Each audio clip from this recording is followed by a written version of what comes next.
కృపామయ TV వీక్షకులందరికీ క్రీస్తువారి పేరిట శుభాలు వందనాలు తెలియజేస్తున్నానండి.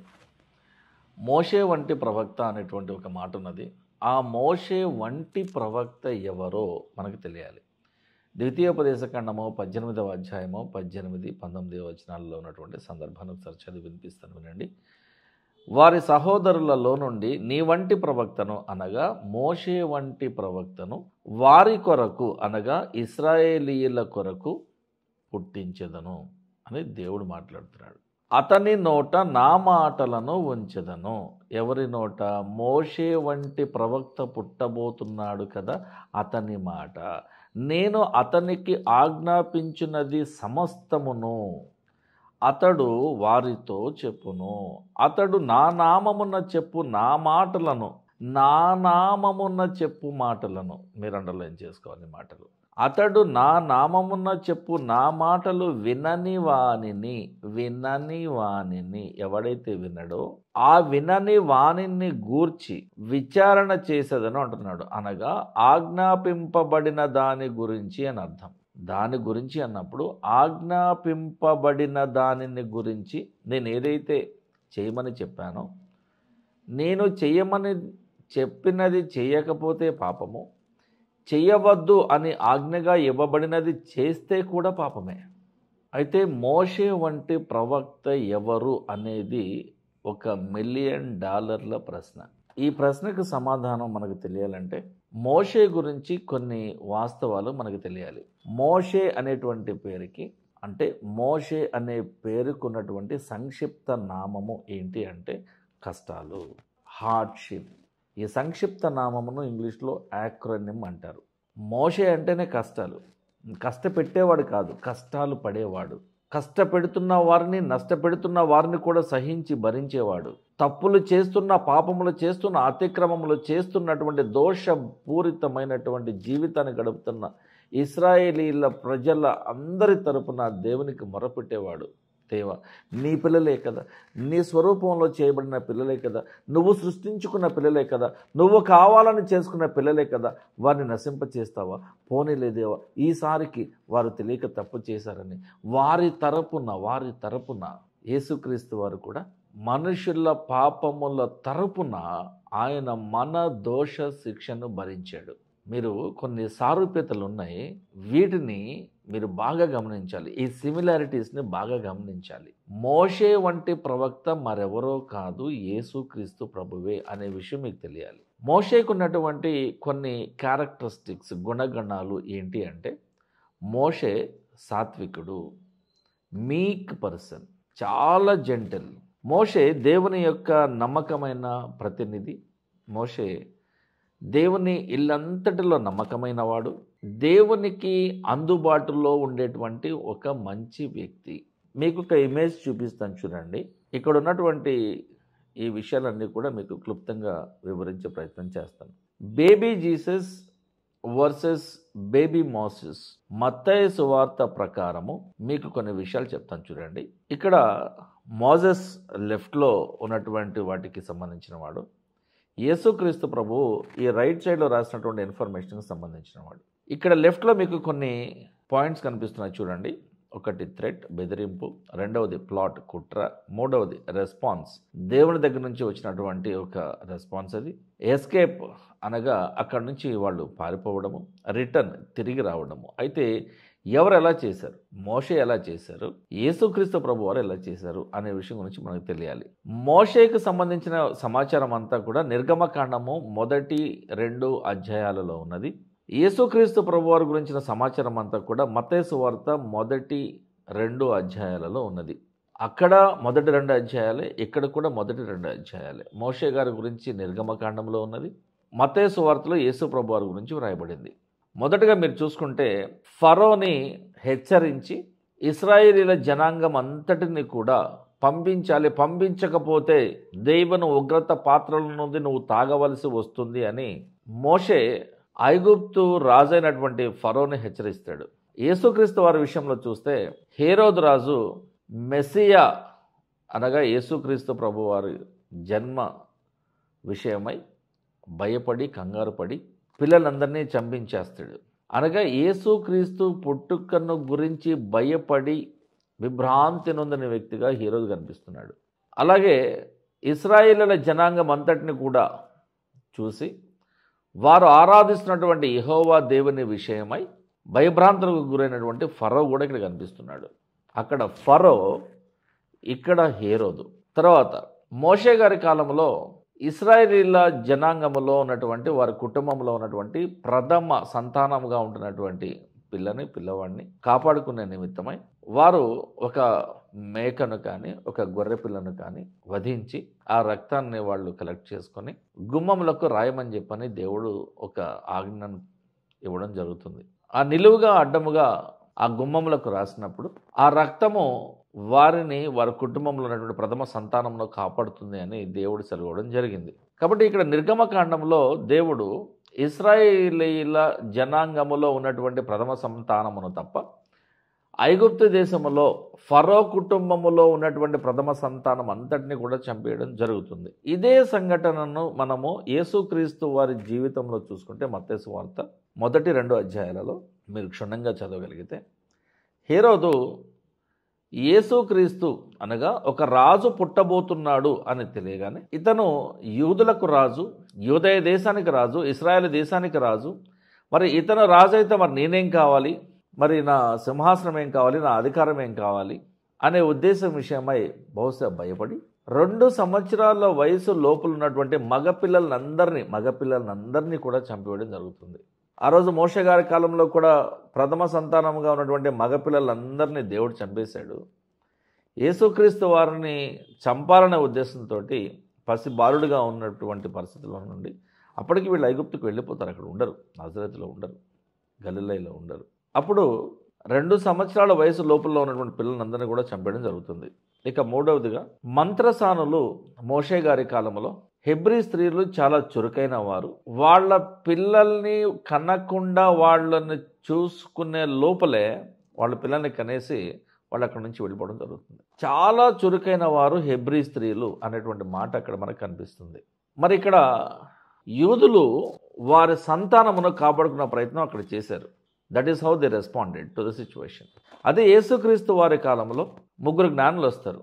వారు యేసు ప్రభువుని దర్శిస్తారు. కానీ ఆ పసిబాలుడు యేసుక్రీస్తు దేవుని కుమారుడు ఎక్కడ ఉన్నాడు, ఏ ఊరిలో ఏ ప్రాంతంలో ఉన్నాడు అనే విషయాన్ని ఇంకెవ్వరికీ తెలియపరచకూడదనే ఉద్దేశంతో దేవుడు వారిని మరొక మార్గం ద్వారా పంపించేస్తాడు. వాస్తవానికి హేరోదు రాజుకి వెళ్ళి చెప్పాలి, అయ్యా పలానా చోట పలానా శిశువును చూసాము, అతను మహిమతో నిండినవాడు, ఆ పిల్లవాడు దేవుని కుమారుడు, ఆయన గొప్ప జ్ఞాని, ఆయన బోధకుడు, ఆయన రక్షకుడు అనే విషయాన్ని హేరోదుతో చెప్తే హేరోదు తప్పకుండా చంపేస్తాడు. అందుకని ఆ జ్ఞానులను అక్కడి నుండి వేరే మార్గం ద్వారా పంపించడం జరుగుతుంది. So that is how God responded to the Maggi అంటే ఆ 3 జ్ఞానులు బబులోను దేశం నుంచి వచ్చినవారు, అనగా ఇరాక్ దేశం నుంచి వచ్చిన వాళ్ళు. ఇరాకు, సిరియా పక్కనే ఉంటాయి. అనగా అబ్రహాము పుట్టి పెరిగిన దేశం ఉన్న ప్రాంతం నుండి వచ్చినవారు. ఇకపోతే మోషే గారి కాలంలో మోషే ఇశ్రాయేలీలందరినీ కూడా తీసుకొని ఐగుప్తు దేశం నుండి వెళ్ళిపోవడం జరుగుతుంది. So Moses escapes Egypt, whereas in Jesus time Jesus escapes to Egypt. ఐగుప్తు నుండి పారిపోయినటువంటి మోషే ఇశ్రాయేలు జనాంగంలో నడిపించడానికంటే ముందు మోషే ఒక ఐగుప్తీయుడిని చంపేసి, అంటే హెబ్రీ సహోదరుడిని ఒకటి కొడుతుంటే ఐగుప్తీయుడిని చంపేసి ఇసుకలో పాతి పెట్టేస్తాడు. ఆ తర్వాత రాజుకు భయపడి, ఫరోకు భయపడి, శిక్షిస్తారేమో చంపేస్తారని భయపడి, జైలు శిక్ష పడుతున్నారని భయపడి ఐగుప్తును వదిలి పారిపోతాడు మోషే. మరి ఈ పిల్లవాడిని చంపేస్తారు అని అనుమానం వచ్చినప్పుడు దేవుడు యోసేపుకు మరియమ్మకు కనిపించి, మీరు ఈ పసి బాలుని తీసుకొని ఐగుప్తు దేశానికి వెళ్ళిపోండి, పారిపోండి, అక్కడ ఉండండి, నేను చెప్పేంత వరకు, హేరోదు మరణించేంత వరకు రావద్దు అని చెప్పడం జరుగుతుంది.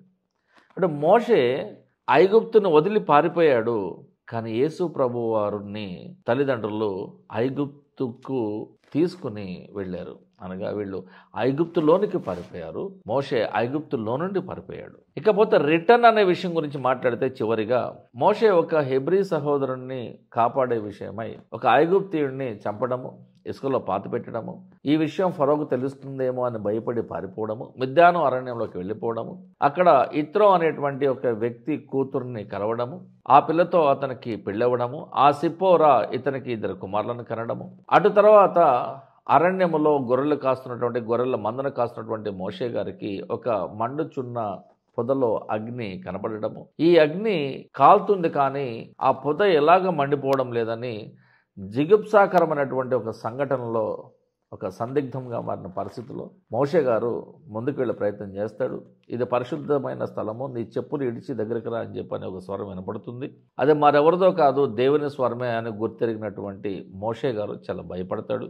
అప్పుడు దేవుడు, ఇశ్రాయేలీల మొరను నేను విన్నాను, 430 సంవత్సరాలు బానిసత్వంలో మగ్గిపోతున్నారు, వారందరినీ కూడా ఆ బానిసత్వంలో నుండి, దాసత్వంలో నుండి వాగ్దాన భూమి అయినటువంటి కనాను దేశంనకు నువ్వు నడిపించాలి, అందుకు నేను నీకు తోడుగా ఉంటాను, నీకు సహాయం చేస్తాను, ఈ ప్రజలు నావారు, నువ్వు నడిపించాలి అని మోషే గారికి నాయకత్వ బాధ్యతలు ఇవ్వడం జరుగుతుంది. కాబట్టి మోషే మిద్యాను ప్రాంతం నుండి ఐగుప్తుకి వెళ్తాడు.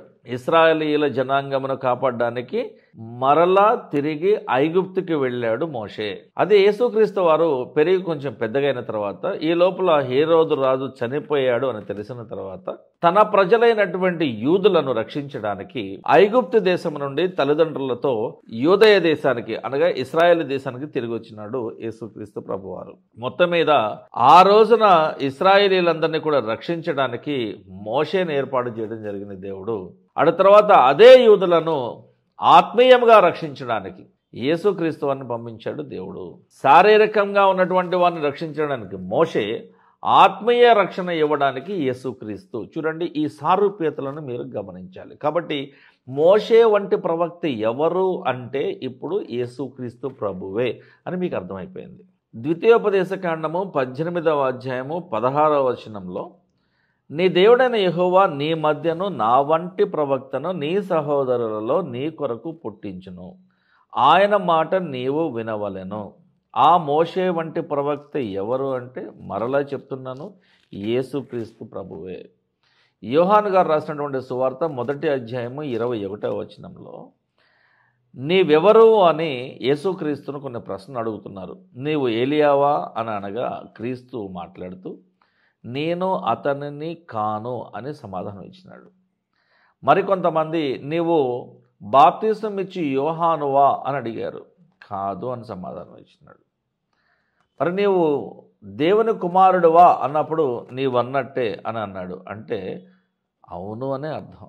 నేను ఆయనను కాను అని కూడా చెప్పారు ఆయన. అంటే మోషే వంటి ప్రవక్త అని దేవుడు ముందుగానే ప్రవచన సారముగా చెప్పబడినటువంటి ఆ ప్రవక్త మరెవరో కాదు, యేసుక్రీస్తే అని ప్రభువే ఒప్పుకున్నారు. అపోస్తలుల కార్యంలో 3వ అధ్యాయంలో 20 నుండి 26 వరకు ఒక ప్రాముఖ్యమైనటువంటి సందర్భం మీ కొరకు వినిపిస్తాను, వినండి.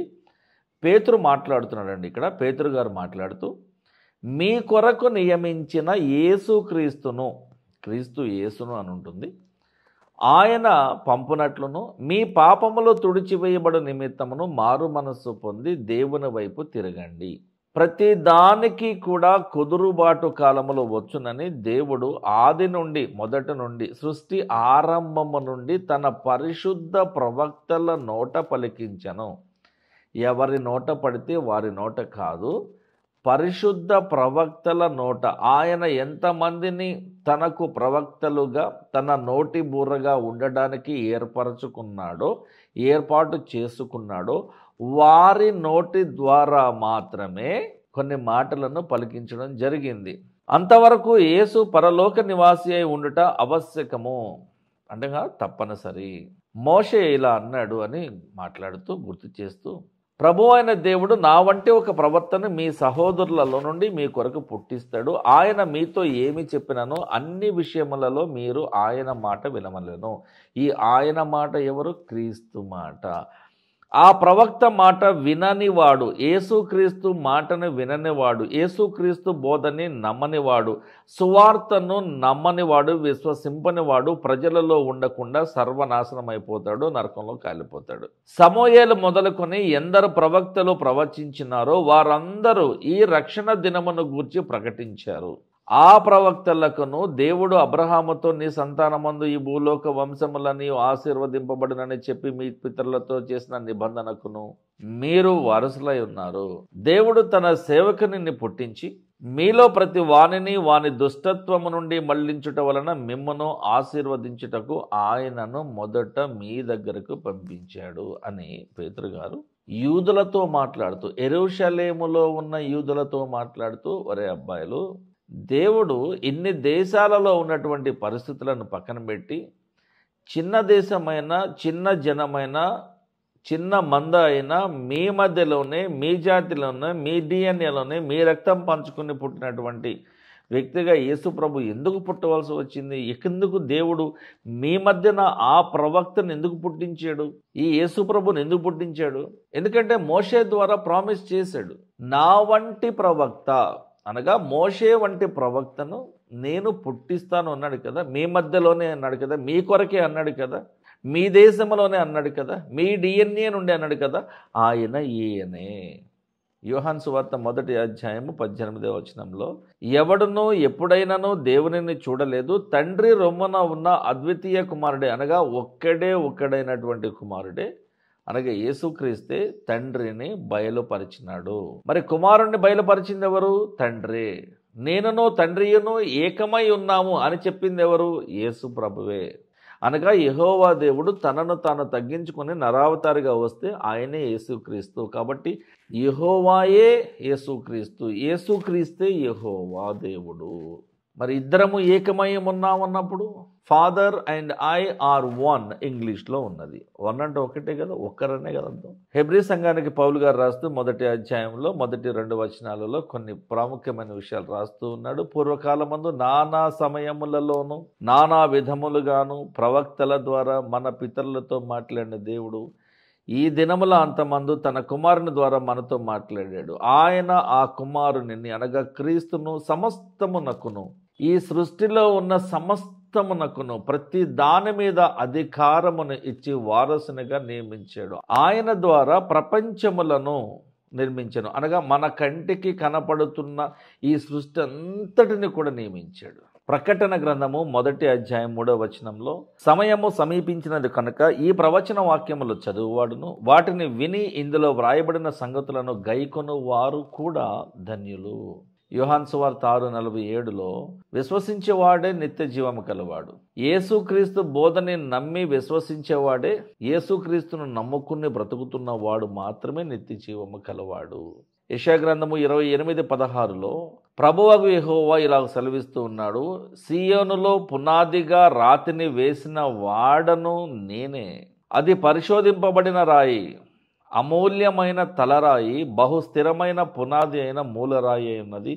ఆ మూలరాయి, ఆ బండ క్రీస్తే అనగా పునాది క్రీస్తే, ఈ ఫౌండేషన్ క్రీస్తే.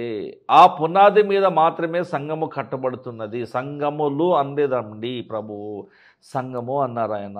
కన్యక సంఘములు అనలా, కన్యక సంఘము అన్నారు. భార్యలు అనలా, భార్య. మత్తయి సువార్త 16:16లో చివరిగా, మీరైతే నేను ఎవడనని చెప్పుకొనుచున్నారని యేసు ప్రభు తన శిష్యులను అడిగినప్పుడు, అంటే ప్రజలు ఏమనుకుంటున్నారు నా గురించి అనగానే, ప్రవక్త అనుకుంటున్నారు, లేదంటే ఏలియా అనుకుంటున్నారు, లేదంటే మెస్సియా అనుకుంటున్నారు, దేవుని ప్రవక్త అనుకుంటున్నారు, ఇలా రకరకాల సమాధానం చెప్పారు. సరే, వాళ్ళ సంగతి పక్కన పెట్టేయండి, మీరు నా గురించి ఏమనుకుంటున్నారని చెప్పని శిష్యులను అడిగారు యేసు ప్రభు వారు. వారి మనసులో ఏమనుకుంటున్నారో ఈయన తెలుసు ఈయనకి, కానీ అడిగారు. వారిగా ఒప్పుకోవాలనేది యేసుక్రీస్తు వారి యొక్క ఆలోచన. అప్పుడు సీమోను పేతురు అంటున్నాడు కదా, నీవు సజీవుడవగు దేవుని కుమారుడు అయిన క్రీస్తువు అని చెప్పడం జరిగింది. ఆ మోషే వంటి ప్రవక్త అయినటువంటి ఈ యేసుక్రీస్తు దేవుని యొక్క కుమారుడు, సజీవుడగు దేవుని కుమారుడవు అని పేతురు గారు గుర్తుపట్టాడు. మనమే ఇంకా అంతరంగంలో యేసుక్రీస్తును గుర్తించలేక ఉన్నాం. మనము ఏదో సిద్ధాంతాన్ని నమ్మి, పాస్టర్ గారు చెప్పాడు కాబట్టి నమ్మి, బైబిల్లో ఉంది కాబట్టి నమ్మి, ఎవరో ఇన్స్పిరేషనల్గా ఒక యూట్యూబ్లో ఒక మోటివేషనల్ స్టోరీ చెప్పారు యేసుక్రీస్తు వారి గురించి, అది నమ్మి నేను బాప్తిసం పొందాను అని చెప్పడం సరైనటువంటిది కానే కాదు. నీ అంతరంగమందు, బాహ్యమందు కాదండి, నీ అంతరంగమందు నువ్వు క్రీస్తుని ఒప్పుకోవాలి. నువ్వు ఎప్పుడైతే నువ్వు అంతరంగంలో ఒప్పుకుంటావో, from the very internal core of your heart, అప్పుడు మాత్రమే నువ్వు దేవునికి దగ్గర అవుతావు. అలా కాకుండా బహిరంగముగా నాకు ఫలానా ఇబ్బంది ఉన్నప్పుడు దేవుడు నన్ను ఆదరించాడు, నా రోగాన్ని తగ్గించాడు, నన్ను అప్పుల బాధ నుంచి బయటపడేశాడు అనే విషయాన్ని మీరు ఒక గొప్ప సాక్ష్యముగా చెప్పే ప్రయత్నం చేస్తే అది దేవునికి అవసరం లేదు. నీ అంతరంగంలో మార్పు రానంత వరకు నీ బ్రతుకులో మార్పులు రావు.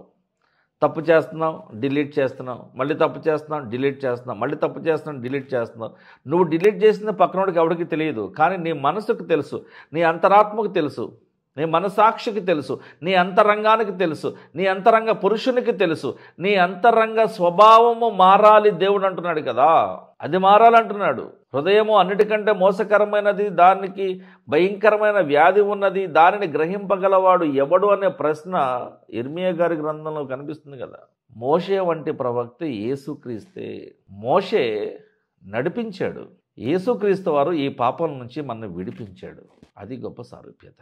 చిన్న ప్రార్థన కొరకే తలలో ఉంచుతాం. ప్రేమగల తండ్రి, కనికరమగల దేవ, కోటాను కోట్ల మంది ప్రజలమై ఉన్న మేము నీ గురించి తెలియక, నీ గురించి తెలుసుకోక, నీ ప్రేమను గురించి మేము తెలుసుకోలేక, పాపముకు పుణ్యమునకు మధ్య ఉన్నటువంటి వ్యత్యాసమును మేము గుర్తించలేక, తెలియక ఎంతో పాపం చేస్తున్నాం ప్రభువా. నీకే విరోధంగా పాపం చేస్తున్నాం ప్రభువా. మోషే వంటి ప్రవక్తను పంపిస్తానని యేసుక్రీస్తు వారిని పంపించావు. మా కొరకు ఆయన మా దోషములను, మా పాపములను సిలువ పైన భరించి విజయోత్సాహముతో మమ్మలను పుణ్య మార్గములో నడిపించాలని, మమ్మలను నరకము నుండి తప్పించాలని, శిక్ష నుంచి విడిపించాలని నీ ప్రణాళిక చొప్పున యేసుక్రీస్తు వారికి మా తరపున శిక్ష వేసిన ప్రభువా. ఈ యేసుక్రీస్తు మాకు సమస్తమైన ఆయన, నీ కుమారుడే మాకు రక్షకుడు. ఇదే రక్షణ దినము.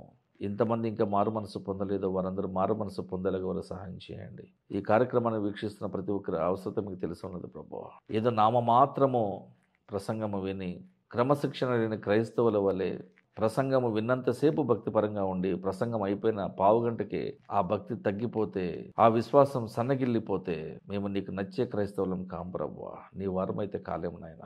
ప్రతి విషయంలో మా అందరికీ మీరే తోడుగా ఉండి మమ్మలను ఆత్మీయంగా బలపరిచి నడిపించమని యేసుక్రీస్తు వారి పరిశుద్ధ నామంలో అడిగి వేడుకున్నాం తండ్రి. ఆమేన్. Thank you.